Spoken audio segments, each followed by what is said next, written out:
Assalamualaikum warahmatullahi wabarakatuh. Saya Salsabila Asanul Latifah dari semester 2 kelas A akan mereview pertemuan pertama mata kuliah Hukum Pidana pada tanggal 25 Januari 2021 dengan dosen pengampu Profesor Dr. Hajah Heni Nuraini SHMH dan asisten dosen Dr. Muhammad Rendi Aridayandi SHMH. Hukum pidana atau strafrecht merupakan hukum publik, yaitu mengatur hubungan hukum antara individu atau perseorangan dengan negara. Hukum pidana dibagi dalam hukum pidana material dan hukum pidana formil. Hukum pidana material merupakan bagian atau cabang dari hukum pidana yang berisi larangan dan keharusan, dan bagi yang melanggarnya akan diberikan sanksi yang hukumannya lebih berat dari cabang ilmu hukum lainnya.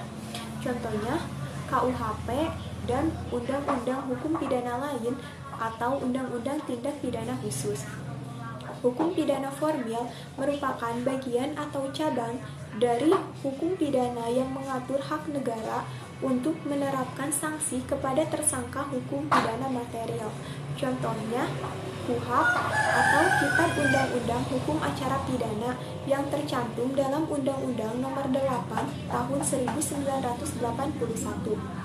Menurut Profesor Mulyatno, hukum pidana material terdiri dari yang pertama, perbuatan pidana atau kriminal A, yang kedua, pertanggungjawaban pidana atau criminal responsibility atau criminal liability, yang ketiga, sanksi pidana atau criminal procedure.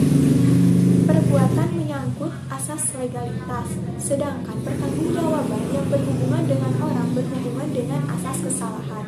Fungsi hukum pidana. Fungsi umum dari hukum pidana yaitu mengatur hidup masyarakat atau menyelenggarakan tata dalam masyarakat.